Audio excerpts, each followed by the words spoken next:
cara kantin kebajikan, tentunya banyak hal yang mungkin nggak akan selesai kita ceritakan dalam satu acara hari ini, tapi yang pasti yang tak terasa sudah 10 tahun peran kantin kebajikan yang diinisiasi awalnya oleh teman-teman Confucius Wisdom. Tentunya awal mulanya memang sederhana sekali sebenarnya, hal-hal yang sederhana tetapi menjadi sesuatu yang luar biasa. Ketika awal teman-teman itu kalau ulang tahun gantian itu kan makan harus traktiran, tapi kadang kalau makannya yang sederhana yang ditraktir yang datang sedikit gitu. Akhirnya tercetuslah ide bagaimana kalau kita share aja makanan yang harusnya ditraktir untuk teman-teman, kita share ke orang-orang yang membutuhkan saat itu. Nah, dari ide sederhana ini diniati dengan keberanian yang mungkin saat itu kita nggak memikir panjang sebenarnya, tapi niatnya adalah kita percaya kalau orang berbuat baik pasti dapat bantuan, dapat tetangga yang support. Yang awalnya kantin kebajikan, kita bernegosiasi, bukan negosiasi, simpelnya kita berkolaborasi dengan Rasa Dharma. Waktu itu kita ketemu dengan Ketua Rasa Dharma dan mohon izin untuk tempat pelaksanaan pertama kantin kebajikan di Rasa Dharma, yang tentunya ada pro dan kontra awalnya, dan nggak segampang yang kita lihat sebenarnya, karena letaknya di Pecinan. Apa yang terjadi di awal-awal pembukaan kantin kebajikan, tantangannya adalah selain siapa yang menyumbang, tentunya siapa yang bisa jadi donatur, tantangan yang terbesar adalah bagaimana memanggil orang untuk masuk ke dalam. Karena kesannya di Pecinan adalah takutnya, wah ini jangan-jangan makanannya mengandung babi, jangan-jangan makanannya haram gitu kan, jangan-jangan bayar. Waktu itu banyak orang yang takut masuk karena itu. Dan awal kantin memang kita berjaga di depan jalan, di depan bangunan Rasa Dharma untuk manggilin orang. Jadi siapa aja, ya khususnya orang bapak-bapak tukang beca, terus kadang yang sampah, yang jalan, yang naik sepeda, kita panggilin untuk hadir, masuk dulu aja, duduk makan itu. Yang konsepnya sederhana itu. Dan memang dari awal konsep kantin memang tidak hanya membagi makan terus pulang, tetapi dibuat konsep makan bersama di satu tempat yang ada di gedung Rasa Dharma Semarang. Menjadi tantangan memang di 3 bulan awal, 3-4 bulan awal itu bagaimana mendatangkan orang supaya masuk aja. Itu memang butuh effort, butuh waktu, dan butuh volunteer dan sukarelawan, tidak hanya masak tetapi manggil orang masuk. Nah, berjalannya waktu memang akhirnya orang mulai teredukasi bahwa setiap hari Selasa kita ada makan siang gratis di kantin kebajikan, dan menunya juga bukan menu yang mewah tapi menu yang sederhana, yang intinya bergizi dan layak dikonsumsi. Tentunya nggak harus berdaging, kadang telur, kadang tempe, tapi yang pasti tujuan kita adalah bagaimana kita bisa share kebajikan dengan orang. Awalnya sih simpel itu, berbagi kebajikan yang sederhana. Nah, seiring berjalannya waktu, memang 3 bulan di awal itu banyak kendala sih, terutama bagaimana nih nanti pembiayaan berikutnya. Modal awalnya piro? Modal awalnya bukan Pak, patungan, karena kita ulang tahun di bulan yang sama. Jadi yang anggota awal sebutin. Yang anggota awal itu ada, kita berempat ya, Agung, saya, kemudian ada Kodi dan Sofita. Dulu berempat kita memang, kita sempat satu momen, mungkin teman saya juga sudah share bagaimana kita pusing cari dana waktu itu di bulan puasa. Saya ingat puasa di kantin, di salah satu tempat makan di Semarang, warung Padang, dan kebetulan di belakangnya itu Pak Wali Kota, dan dengan strategi bisnis kita juga, bukan bisnis ya, strategi saya dan Agung akhirnya bisa, Agung Dharma tuh bisa akhirnya melobi, dan saat itu Wali Kota langsung nyerahin amplopnya, masih utuh, saya akhirnya kita bersama dan dapat amplop. Nah, tidak hanya itu sih tantangan yang terbesar tadi, kepikiran kami di awal bagaimana nih sukarelawan ini bisa konsisten apa enggak, karena memang kita saat itu kan ada yang masih kuliah, ada yang sudah kerja, ada yang bisa kerja tapi bagi waktu dan sebagainya. Nah, bagaimana mengatur kantin ini supaya nggak berhenti saat itu karena meninggal itu. Dan for your information juga sebelum kantin buka kita juga survei Pak. Jadi kita juga waktu itu saya ingat sorry terlewat. Jadi sebelum kantin buka Pak Har waktu itu juga nyaranin kita, kamu datang tuh ke tempat makan gratis. Kita datang salah satu ya di Tanah Mas waktu itu ada di sebuah wihara makan gratis yang kita harus suci. Jadi kita belajar. Sekarang masih nggak ya? Nggak tahu sekarang masih apa enggak. Tapi kita belajar di situ sama saya langsung sana. Saya datengin, konsepnya mereka makan kemudian cuci piring.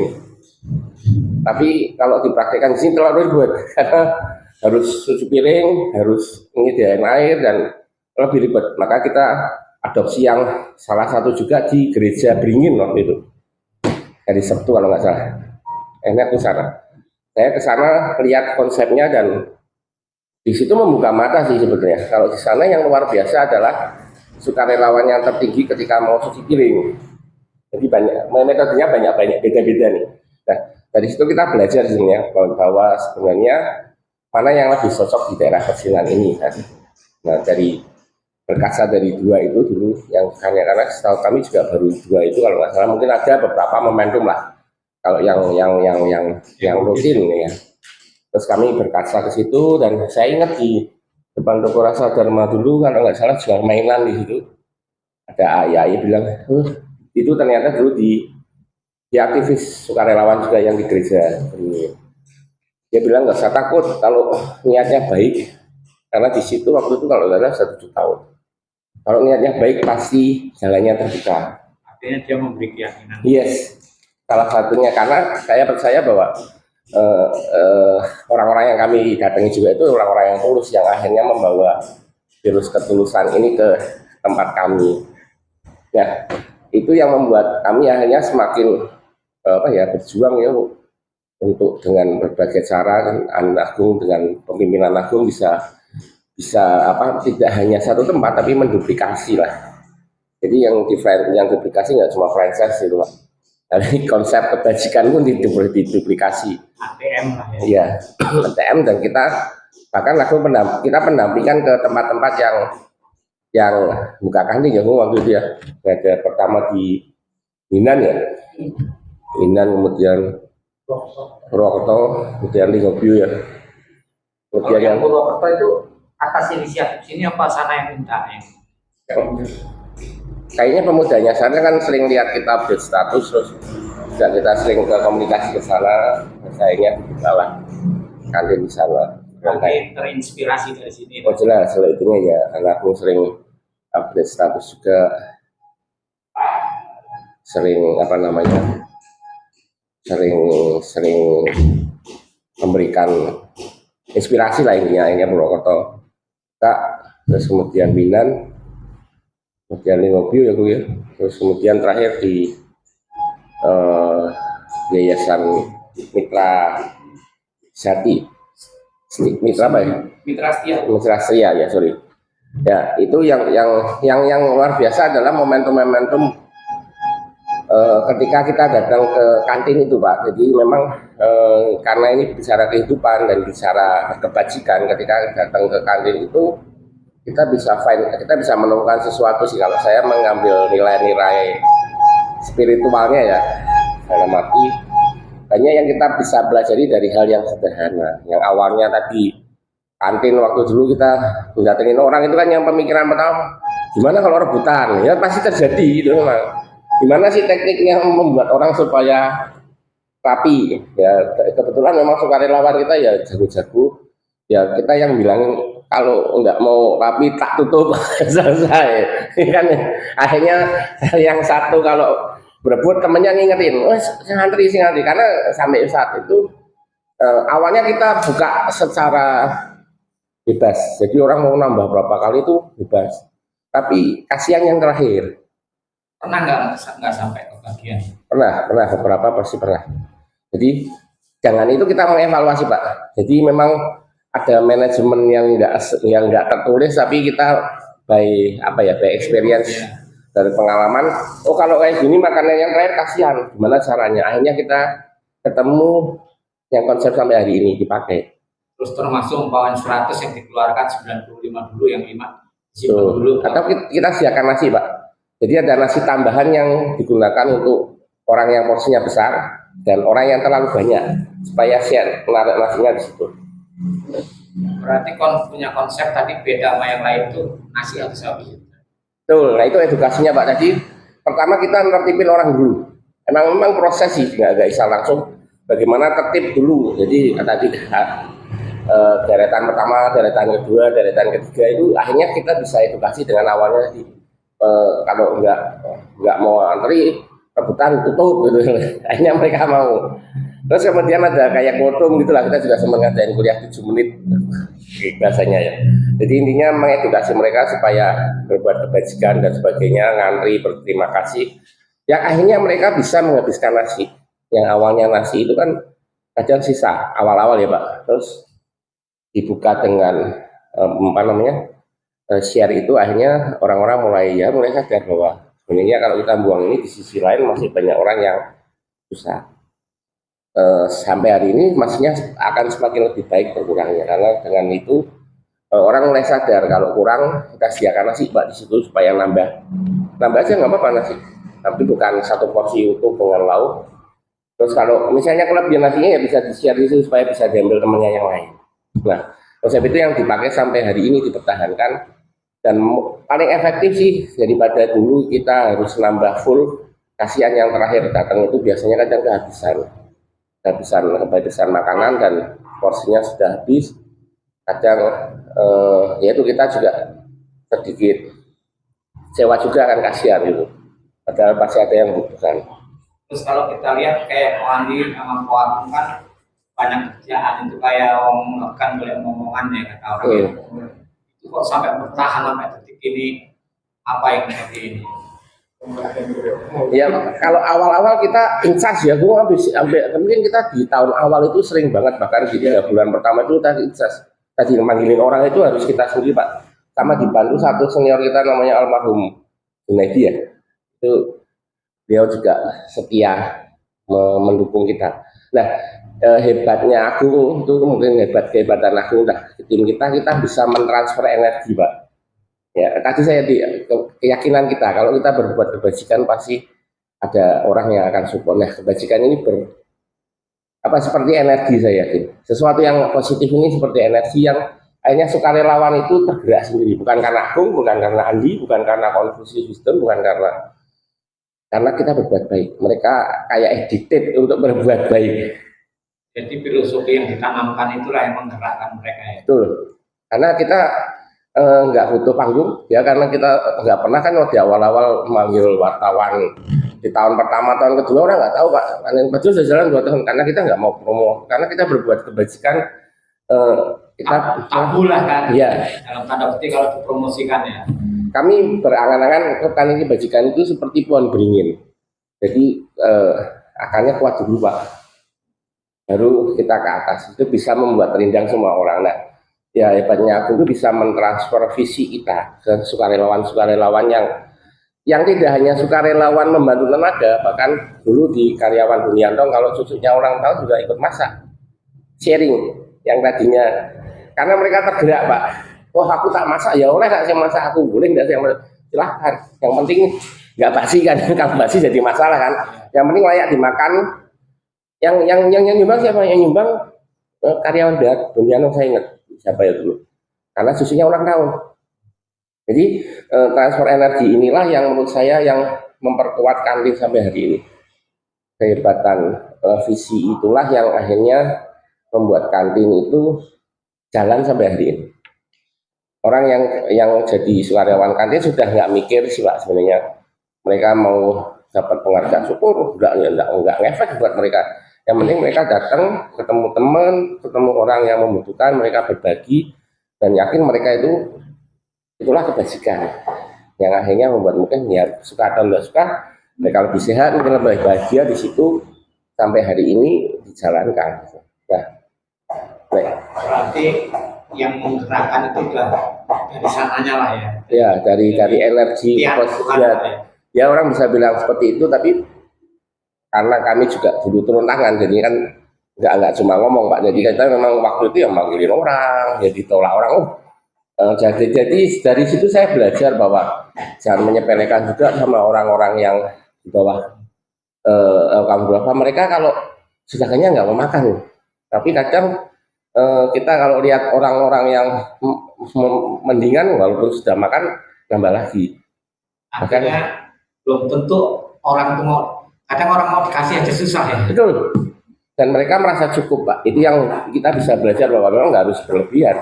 Cukup aja sudah. Mereka saya sering ngajak, oh sudah makan mas, sudah makan. Jadi mereka pun lewat ya lewat aja. Dan itu menurut saya nilai-nilai yang sekarang mungkin mungkin mulai luntur ya Pak. Dimana dunia semakin serakah dan sebagainya. Nah itu kita bisa belajar Pak banyak mungkin dari orang-orang yang hadir, ya, bagaimana antri, bagaimana kisah kakak adik yang bisa saling berbagi makanan. Satu piring kenapa harus banyak, satu piring dibagi dua cukup gitu.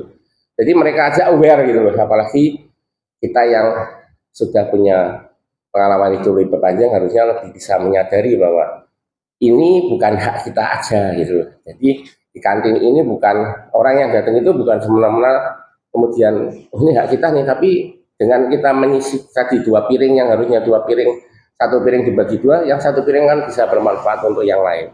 Nah ini nilai-nilai yang luar biasa sih yang bisa saya dapetin dari kantin, dan nilai-nilai ini kemudian diadaptasi bahkan beberapa sekolah sudah kesini ya, untuk ngajarin budi pekerti mereka.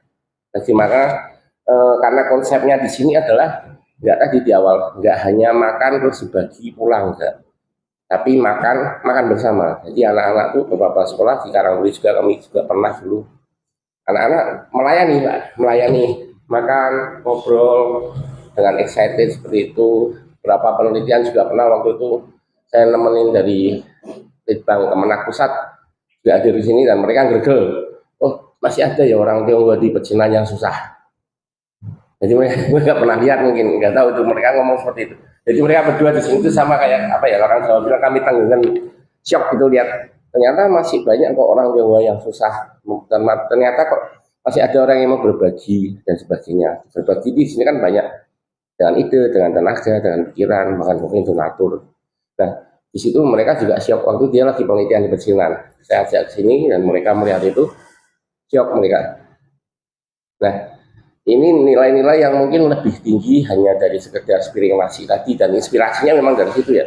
Dari sepiring nasi ini memang muncul nilai-nilai yang luar biasa ya tadi, bagaimana orang aware kalau kita sadar ada hak yang bukan haknya kita sadar bisa berbagi, kakak adik bisa rukun gitu, yang bagi makanan. Ada yang kakak adik harus lulangi adik-adiknya dulu baru makan. Nah, itu menurut saya yang nilai-nilai yang luar biasa sih ketika zaman sekarang. Kakak adik mungkin kalau sedikit rebutan warisan kan gitu kan. Nah itu hebat banget. Terus bagaimana seorang ibu, saya ingat mungkin di TikTok saya pernah juga, dia makan lauknya kasihkan anaknya, dia makan sayurnya, saya lihat banget dan itu betul, dan itulah seorang banyak juga. Terus bagaimana saya pernah ingat juga orang tua marahin anaknya kan ada ngomong terima kasih. Itu menurut saya juga ada pelajaran moral juga ya, itu yang ingin kita tekankan sekarang. Jadi kantin itu tidak hanya sekedar sepiring nasi untuk mengisi perut, tetapi juga mengisi moral. Itulah yang dimaksud tadi negeri itu untuk membangun moral anak-anak dan orang-orang kita yang supaya punya rasa terima kasih kalau dapat rezeki itu tadi. Betul. Dan ya tadi tidak hanya orang yang memberi, tapi orang yang datang juga dapat experience itu Pak. Mereka bisa sabar mengantri, kan susah kan karena orang suruh ngantri. Ya susah juga orang untuk menyadari ketika di luar Pak, nggak usah jauh-jauh lah kita ke mall, ayo kita bareng, pasti banyak orang yang makan buang nasi banyak di situ. Di situ kita bisa belajar menghargai makan. Ya kan banyak orang berdoa, oh terima kasih Tuhan, tapi setelah dikasih berkat dibuang, kan musuh. Ya terima kasih Tuhan ini kasih berkat nih, masih dibuang. Dari situ kita ingin belajar bahwa ya itulah kalau di agama namanya ekologi, sekarang lagi diterapkan di agama ya, di ilmu sosial namanya ekologi pun sudah kita jalankan di sini dengan meminimalisir pembuangan nasi. Jadi nasi harus habis. Terus kalau kita lihat tadi berangkatnya dari Konghucu wisdom ya. Konghucu wisdom. Tapi kan nggak punya pretensi bahwa kan wong kadang-kadang buat Kristen kayak gitu. itu berangkatnya dari apa ini? Karena kami percaya Pak, agama yang praktik agama paling tinggi adalah kemanusiaan. Dan itu yang perlu dipraktikkan ini ya, ajaran dalil yang silahkan lah, banyak dalil yang secara agama masing-masing. Tapi yang ingin kami tujukan bukan apa namanya dalil agamanya, tapi praktik kemanusiaannya itu yang lebih tinggi sih menurut saya. Dan itu terbukti, kita membuktikan bukan terbukti ya, kita membuktikan bahwa yang bisa menggerakkan manusia lain adalah kemanusiaan itu. Dan dari situlah kita belajar menjadi manusia, bukan hanya orang yang datang Pak, termasuk kita. Saya sendiri pun ketika datang itu pasti ada satu nilai refleksi yang saya dapat. Cermin ya. Cermin betul, seperti mirroring di sini loh.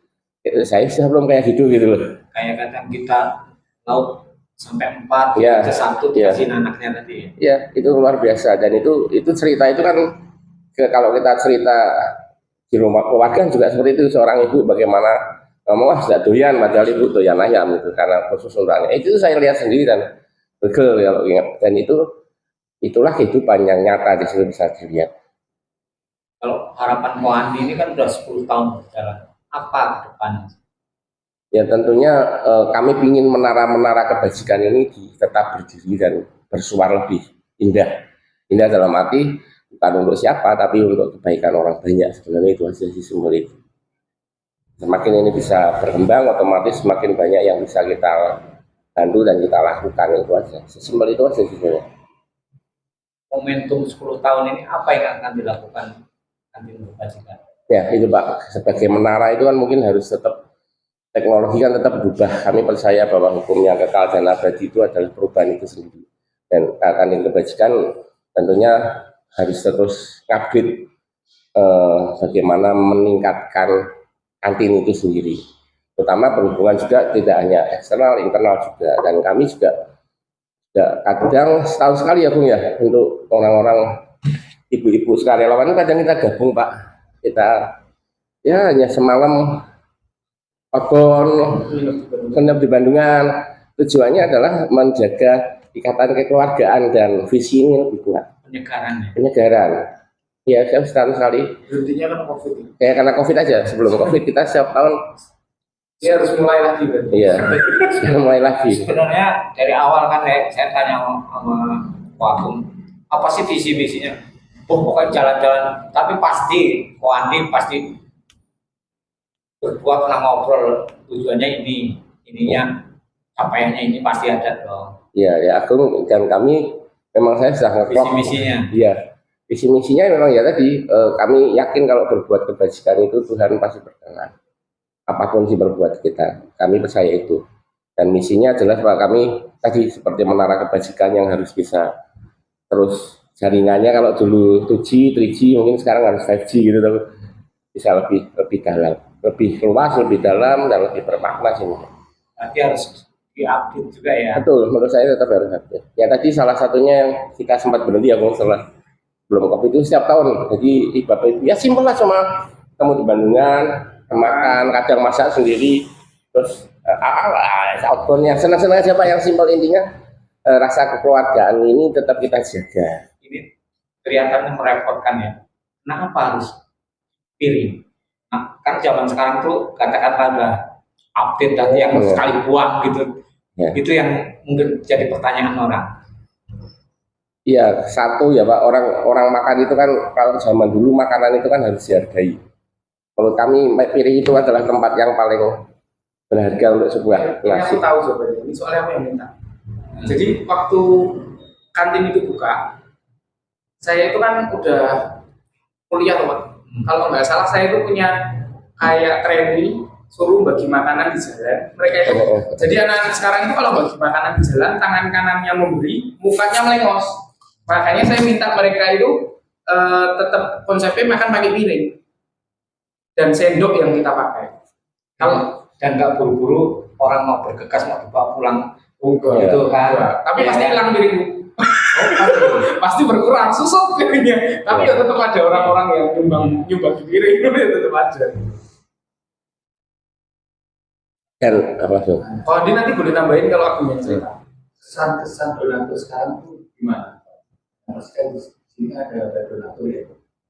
Ya. Selama ini gimana kesan-kesan yang Pak Andi Yang melepas duit tentunya pengen tahu juga. ada selama ini gimana? Pesannya ya selama ini aman-aman sih ya Bu ya. Enggak gimana ya? Kayak si Mereka komplain orang kan. soalnya ini yayasan ini apa ya? Ini tuh perkumpulan yo jarang kumpul, yayasan juga sebenarnya yang menggerakkan motornya tinggal kami ini. Maksudnya gini Pak, kita tuh nggak sebaik ekspektasi nih bagaimana pendapatnya donatur. Kita tuh nggak pernah menggalang dana kecuali pepet. Ya, Tapi satu begitu kami bergerak minus 30 juta itu beres gitu. Ada lah ya. Ada. Tapi memang kita tuh nggak pernah. Sekarang hari-hari ini saya nggak pernah. Kamu mau ulang tahun kamu traktir sudah pernah. Tapi begitu minus, kita tahu minusnya. Ada aja yang beres. Oh no ini. Yang menggerakkan hati orang itu ada ya. Iya. karena mereka melihat nyatanya kan bisa dilihat Pak, siapa yang Iya. bisa ya tadi sih saya pikir enak Konsistensinya ya. betul. Dan yang hebat lagi sih enggak sekarang kita ngasih kotak di sini ya Bu ya. Iya.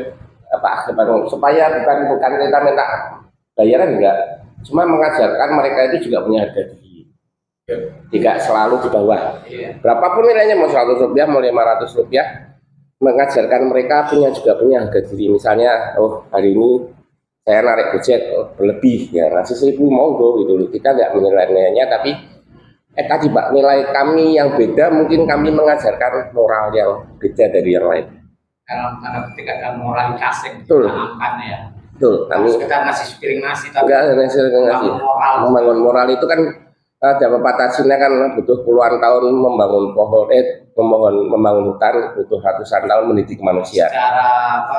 Butuh remnya ini apa Ya. ininya gitu ya. Jadi moralnya yang memang kita didik di sini. Bahkan ada satu ibu yang mungkin nggak keluar uang tapi dia selalu membantu ini ngatain kursi karena mereka berterima kasih sudah dikasih makan, kita nggak minta juga gitu. Dari saya ngumpul ke piring ya. Ya piring terus ada yang nekuk kursi Pak setelah selesai dirasa dari mana? Itu kan energi tadi saya bilang bajikan itu energi yang selalu mengikat, yang bisa menarik orang kalau itu tulis jalankan gitu. Jauhan dan inilah rasa memiliki Iya. supaya lanjut gitu ya. Betul.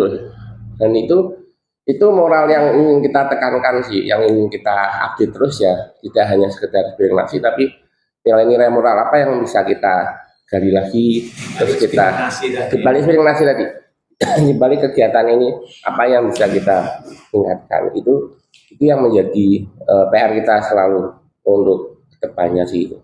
Jadi yang tadinya nggak bisa antri, yang tadinya makan sembarangan bisa mengukur lah minimal diri sendiri. Terus bahkan sekarang orang diajarin punya harga diri. Ketika kamu punya rezeki ya berbagilah gitu lah, mampunya gitu. Nggak harus bayar berapapun, kita nggak butuh bayaran, tapi mengajarkan lagi nilai moral lagi bagi membuat manusia selayaknya manusia, intinya seperti itulah. Terus apa lagi ya? Malah juga ada pertanyaan nih yang bisa membantu. Tadi ke depannya Ya, kedepannya tadi Pak kami ya tentu harus update tadi dan kembali ke titik awal kita ya, tidak hanya sepiring nasi tadi, itu memang harus kita gali lagi. Apa sih nilai-nilai moral yang terus bisa kita tumbuh kembangkan di kantin sebenarnya? Kantin kebajikan.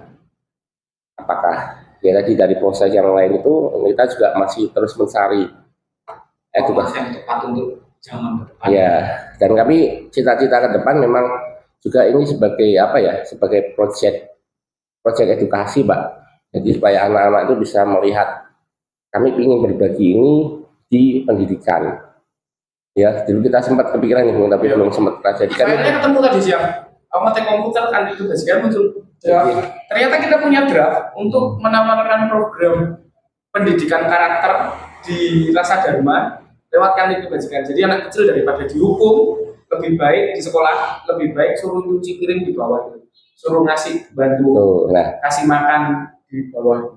Ini PR kita sih Pak, dan cita-cita kita supaya kita juga punya peran, punya peran pendidikan untuk anak-anak lagi yang katanya sekarang Gen Z. Ya mereka bisa tumbuh dengan caranya mereka sendiri, tapi tetap etika moral tetap kita ajari dengan penyesuaian sekarang. Nah ini memang masih PR. Seperti kayak yang di Karangturi di sini.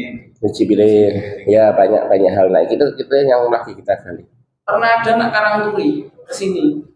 Yo mereka melayani di bawah, 1 atau 2 kelas itu tuh. Ada 1 anak tunggal, hidupnya lumayan. Karena saya kenal orang tuanya, dia nggak mau cuci piring. Saya bilang, kamu kalau nggak mau cuci piring tak teror dia papamu. Yo kok sambil merokok, tapi dia cuci. Tapi dia tahu loh rasanya solidaritas dengan teman-temannya karena dia cuci piring di situ. Anaknya kan anak tunggal ya.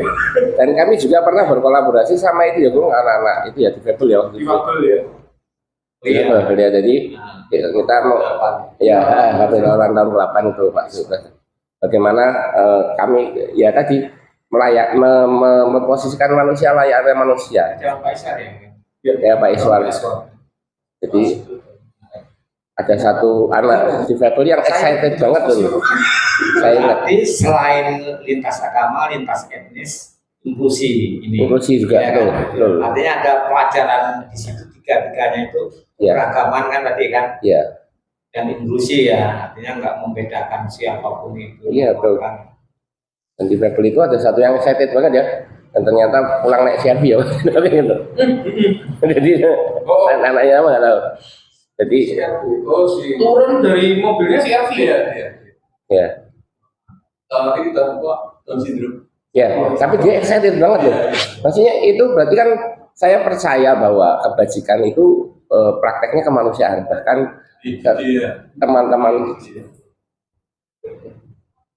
teman-teman saudara saya yang punya difabel pun mereka secara manusiawi akan muncul loh ketika energi ini bersentuhan di dalam menurut saya loh. Dan itu terbukti dari mereka waktu kita collab dengan teman-temannya difabel di ulang tahun ke-8 itu ya. Ya itu Kejadian itu saya lihat dengan mata kepalaku sendiri, Pak. Yang 1 turun dari CRV, yang 1 diantar mamahi, ya memang nampak hidupnya tidak cukup, yang 1 hidupnya berlebih. Tapi mereka berdua tuh bisa lari, happy banget berpelukan. Oh, aku pengen nangis lihatnya, keren banget gitu. ya. Ya, itu Tapi itu pas 8 tahun itu. Sekarang kembali mungkin yang nggak ada orang yayasan nggak sih? yayasan punya Pak. Nah, Kita apa sudah namanya ininya?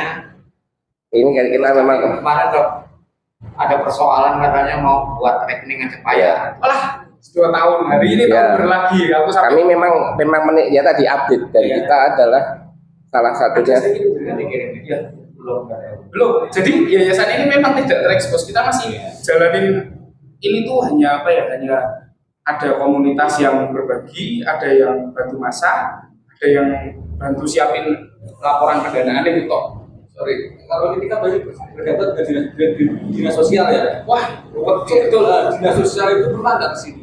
tidak pernah. Enggak, untuk melihat kan 100 orang, mengumpulkan orang, ini ngasih makan orang. Nggak Kalau pernah. dinas kesehatan atau Tidak dinas sosial yang datang ke sini, Nggak pernah. pasti kan tahu.